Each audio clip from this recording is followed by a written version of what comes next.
Today we especially want to invite you to join us in what we're going to do. Because the holiday is coming, Christmas is coming, and everyone celebrates Christmas in different parts of the world. And Israel doesn't celebrate Christmas. But as we know, yes, many of you do celebrate it. And it would be good for you to get to know a little more about the city of Jerusalem, but from inside Jerusalem. So what we decided to do is a kind of, how would you call it? Call it a docu-series, mini documentaries, mini tours. In simple words, in regular words we would use, it's like we're gonna sweep through the city of Jerusalem, right? Exactly. Let's remember that also every stone has its own story underneath it. Every stone has its story, and what we want to do is lift each one of those stones. And well, to be able to learn a little about the history that each stone hides. Exactly. One of the important things to highlight is that, first of all, where you see us now, where we are on the outskirts of Jerusalem. You can see the wall there. That's the wall of the city of Jerusalem. And we are located exactly outside the Lion's Gate. On several occasions, we have said that the old city of Jerusalem has 8 gates, of which 7 are open and 1 is closed. Today, we are going to enter through one of the open ones, known as the Lion's Gate. Why? Because you will see above the gate 4 little lions, right? 2 on the left, 2 on the right.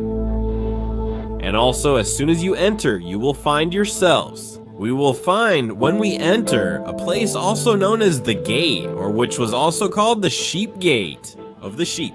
Exactly. Because there was also a very interesting story there, which we will see both in the Old Testament and in the New Testament. So let's start visiting Jerusalem through this gate. We are going to tour all of Jerusalem.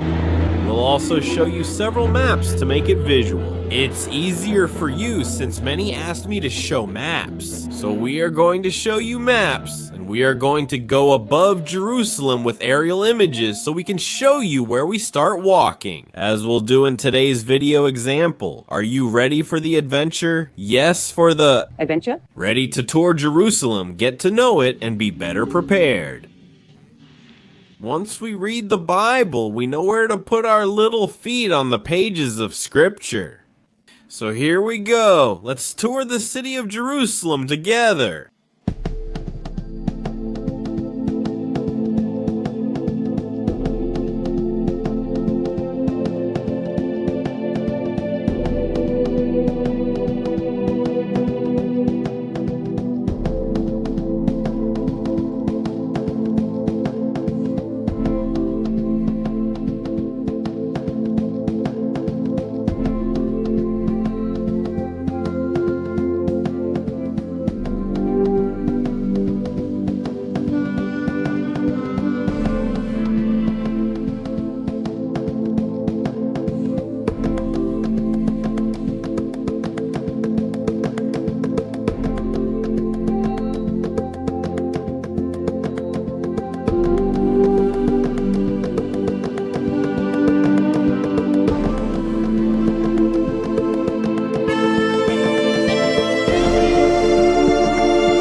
We've started walking. Here we go. Here we come, Jerusalem. Here we go with all our arsenal.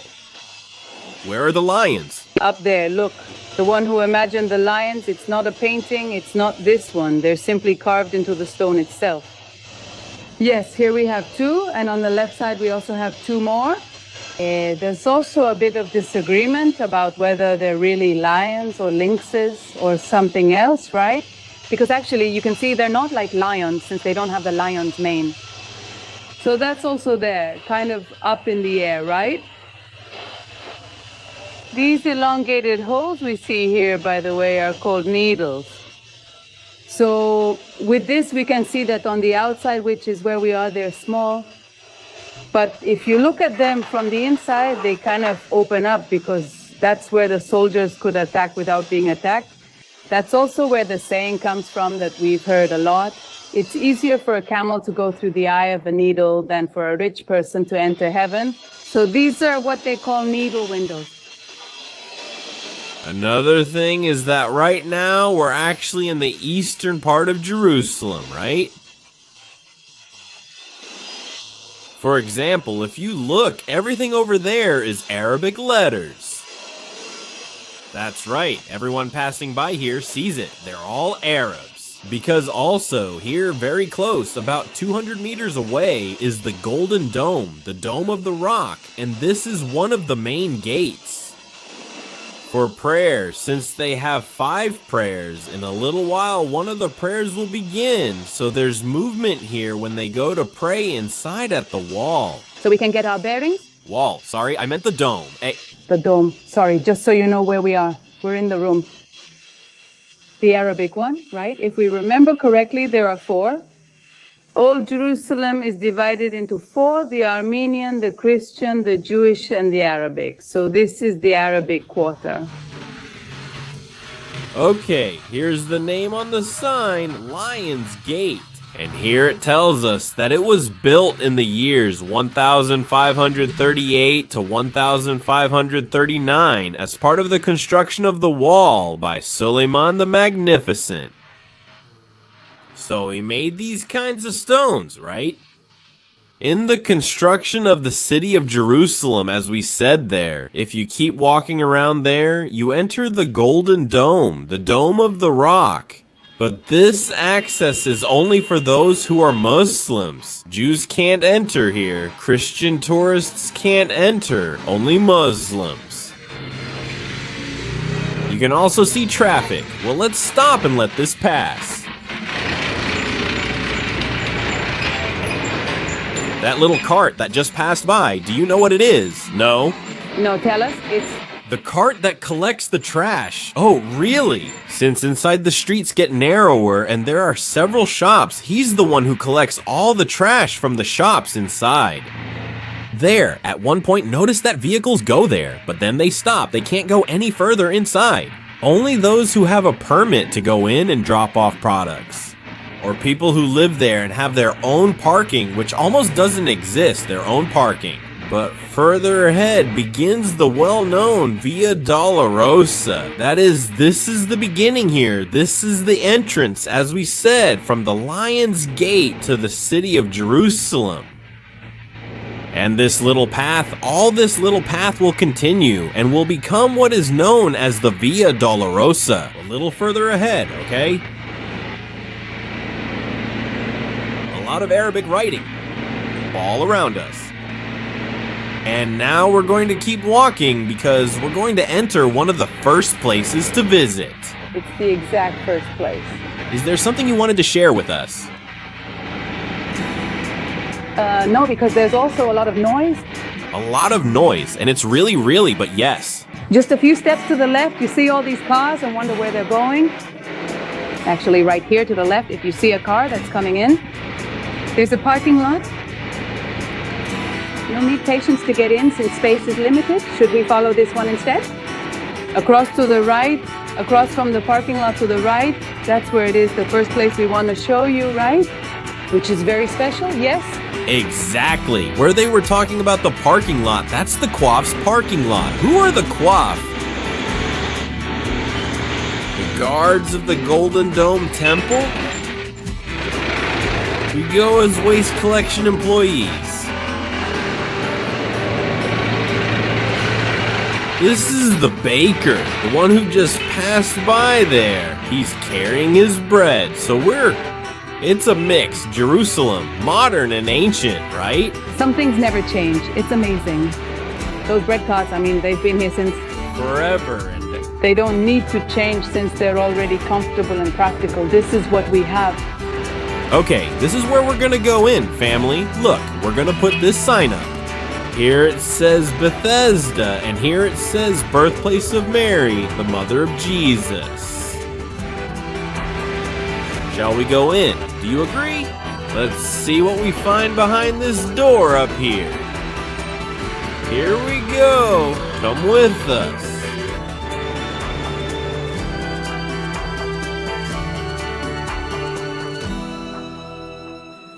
We're already inside this property. Let's explain a little bit before we go in and look around. What exactly is inside here? As soon as you come in, the very first thing we recommend is that you go to the restrooms. Go to the restrooms. You wash your hands, grab a ticket, and start walking. When you start walking, you'll come across a courtyard, a really nice courtyard with plants. There's a statue of a Greek cardinal in the middle of the park. And then what you'll see, you'll also come across a church. This is the church known as Santa. Ana Santana? Now, this church is not modern. No. No, not at all. It's a few thousand years old. I mean, obviously it wasn't around in Jesus' time. I mean, there wasn't a church in Jesus' time. But it's from a later period, let's say about 300 years, a little more. We'll be more specific later, but about 300 and a few more years. Because the first ones to build or establish churches, temples in this place in Jerusalem, were the Byzantines. The Byzantines, exactly around the year 324. Exactly, after the Christian era, which is called Year Zero. Later, there were other eras, and well, the most well-known is the Muslim era, around the year 630, and so on. New eras started one after another, leading up to the time of the Crusaders. Before the Crusaders, during the time between the Byzantines and Crusaders, those in-between periods, you know that we always like to give some background, right? So that we know what's going on. Several times a country would come and conquer, and many times they would destroy the churches or the special public places that were there, and then they would build on top of them. So that happened several times. So is that why you can never see the first church, or you can only see remains? Something was built, destroyed, and rebuilt repeatedly because new things replaced it. And when we get to the time of the Crusaders, that's when this church was built, which is the one we can see today. Other than the renovations, right? Yes, there were some renovations because actually the ones in charge of this place are the French. There's an order called the Franciscan order, right? But here in this place, it's different from the Franciscan order as it's known throughout Israel. They're also known as the Guardians of the Holy Land. But in this place, specifically maybe now, when we start to walk around, we'll come across a priest who's dressed in white robes. Who is different from what you actually see, because in reality, they would be dressed in brown. They are all dressed in brown with a little rope, exactly. But in this case, in this place, only in white. Do you know why? And in fact, at the entrance, there's a sign that says the place or the church of the White Fathers. Why the White Fathers? It turns out, and here a brief parenthesis, it turns out that a few years ago when the French took this place, they were in charge of taking care of all this place. There was one who was the cardinal leader. And he said, if we have to adapt to the culture in which we find ourselves, first we have to learn the language. We are a religion. In that century back then, it was a religion that had to bring the gospel to other people. That is, to share the Messiah's good news with others. In this case, the culture they had here and the culture they had here by that time was Islamic culture. The Islamic people, as you may have seen more than once, dress in garments like tunics. Men, yes. For example, you will see it in different countries, not only in Israel and Saudi Arabia and different places. In fact, if you go to visit Dubai today, you will find all those wealthy people with their clothing, and many of them wearing white clothing. So that's where we're going. To the point that these parents adapted to the local culture, learned the language, and dressed like the people who lived in that place at that time. That's why to this day they wear the clothing of the white fathers in this place. Because they wanted to adapt to the culture in which they were living. They were essentially doing mission work in the name of founding this place. Missionaries of Africa, why? Because it covered all of Africa. They are Muslims. Most of the people who live in Africa are all Muslims, so they are missionaries of Africa. That is to say, the white fathers are missionaries of Africa. That's why you will see them today dressed in white. It's not that they are doing any mission here in Israel or anything like that. It's simply that what they are trying to show today is how it was in the past. There is no longer such a mission as before. So that's why, from that point of view, you will see them dressed in white. Now we are also going to enter the church so you can also see the temple. One of the characteristic things about this place is that it's one of the buildings with the best acoustics in the Middle East. Exactly. It's nearly irresistible for all who visit, every group. They always do a little singing, a hymn, a song, whether they're believers or not. They sing something to try it out. Because there's a specific spot where you can stand and you can hear the acoustics, which are beautiful. Exactly. And also at the base, that is in the depths of the church, we're going to go down some stairs. We're going to find a place where tradition says that Mary, the mother of the Messiah, was born. So we're also going to go in now and explore that, and then what we're going to do is walk around the whole area. Why? Because there's one of the really interesting parts in the scriptures, to be more specific, in the book of John, chapter 5. There it tells us that one of the miracles recorded in the scriptures happened at this site. Perhaps one of the most famous events performed here in Jerusalem by Jesus. A paralyzed man who had been unable to walk for more than 30 years. 38 years to be specific, was here in this place. The pool of Bethesda is just behind us. Let's walk around it. What do you think? Yes. Let's go, this adventure. New one. Come on, join us. Family, we are here and sincerely thank the Father. What is your name? Christoph. We want to thank Christoph for opening the door for us. And that door over there, he just opened it for us because he was already closing the place. But we want to show you a bit of what the structure of the church looks like.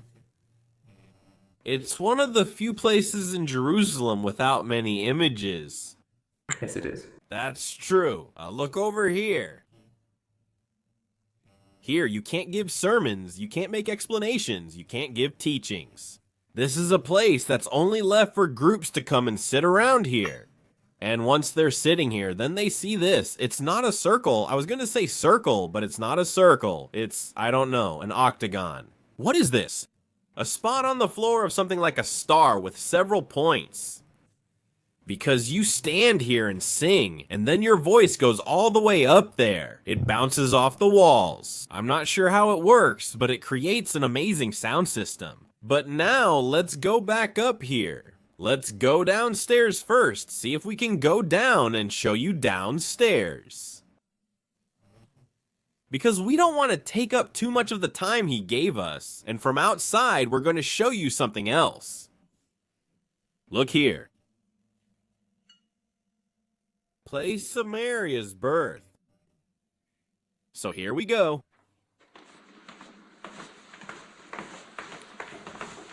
Again, this is what tradition says. It's very difficult to prove from an archaeological point of view. In fact, there's a big debate among archaeologists about how to prove a place like this. And what exactly is believed to have happened in this place? Here, notice that we are actually underground. You should also know that. If you can see, this is what's called bedrock, living rock. Yes, it's the base rock, the main rock that has always been here and never moved. And what was also built in those times were what are known as grottos. Grotto. A grotto. That is, it was like, what would it be? Caves. Yes, known as a cave? That is, the houses were possibly like that, all made of ancient rocks, crosses. It's not that they lived in caves. They weren't wolves, no. It was just the roofs, Walls? were all rock. Carved into the rock, plus the furniture and door. Doesn't all of that vanish? Obviously, right? Exactly. What remains is what can't be moved, which is the part of the rock. Exactly, and what they've made here is a small chapel. Really small, honestly, because, well, it's what they found. There's nothing more than this space. Everything else, what you can see around here, for example, this is recent. All of this is new, modern, yes, and it's like restored. Look at the image of the fish and loaves, known as Tafia. It's another church in Galilee we will also visit. What? Well, this is the place where, according to tradition, it is believed that Mary, the mother of Jesus, was born.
Now, if we look there right above the entrance, we can see a rectangle that has an inscription on the stone. And yes, as you can see, they are Arabic letters, so it's something quite curious. What does Arabic writing have to do with this construction? So, as we talked about before, since they came in different periods, different ones followed one after another. Governments and so on. When they captured this one, the Arabs entered the land of Israel. So they had found this building.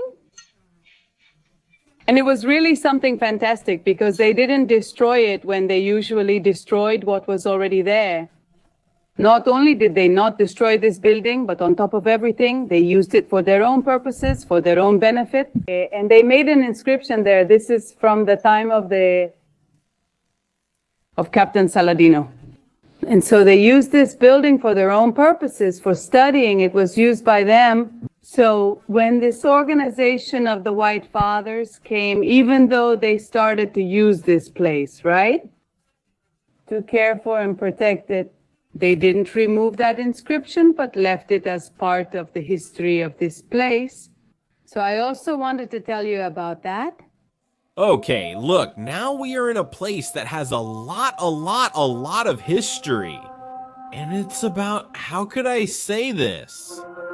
The noise is due to Arab prayer time, which occurs 5 times daily. Remember, Jewish people also used to pray how many times? How many? Write it down below in the comments. Let's see how many of you are really studying the book of Daniel along with me. Specifically, what we have here are the remains, the ruins of what used to be. A 400-year period of silence. It was built here. Part of the construction of a settlement of Greek Jews. They came here and established beliefs in other gods. Remains from the Roman period, a later era, were also found here. So I want to take you now, come with me quickly so you can see a cistern from the Roman period. And also afterwards I want to tell you something. Huh? Really? It's gonna be something that I think will help us understand the scriptures much better. About the Pool of Bethesda, we're heading to the area of... What's this called? The cistern. We're going there. Quickly, okay? Well, first of all, there's a lot to explore here. Usually, sometimes time is really limited when you come in groups and you have to run. Look where we are here, La Piscina Sur. From the Pool of Bethesda. Now let's talk about this. Relax. No, don't think I'm overlooking it, okay? There's important information here. Let's go down. What are we going to find here? We might find animals. Let's go and search for silence. Okay. As you can see, there's a dove's house here. It just went in there. In fact, it's hiding right there. Is it watching us? In the other places, they put bars on them. Look, and here, I don't know if it was the doves that managed to move the bars. I don't know how that happened. Oh, it smells damp down here. It's dark. Let's see if we can turn on a light. Let's see if we can show you something. Yeah, oh, you can't see anything. No, you can't see anything. Huh? It doesn't matter, don't worry, because I'm gonna show you in another way. I'll find a way to show it to you. Your eyes are adjusting. We're getting some light now. Yes, there are columns. There was water here. It's a pool with water, but it's not the pool of the Bethesda pond. Rather, it's a pool, just as we said, a cistern from the Roman era. All right, huh?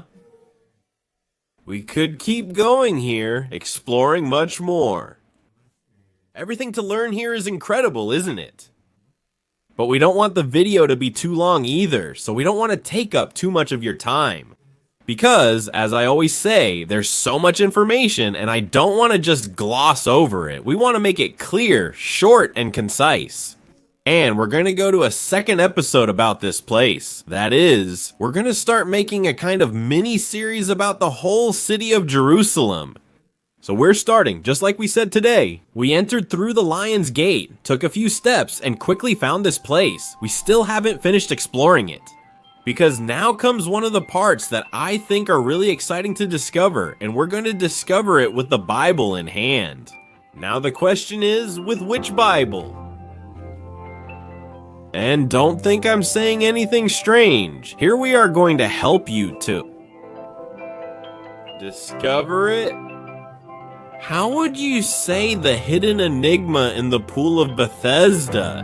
What really happened in John chapter 5? Was there an angel? Was there not an angel? Why do some Bibles tell us there was an angel? Why do other Bibles? Simply, it seems that the verse where the angel speaks was swallowed by the pages. Since it disappears, it's gone. Well, what happened to that? What is this city hiding? We will reveal that in our next second episode. So don't miss our next adventure here at the Pool of Bethesda.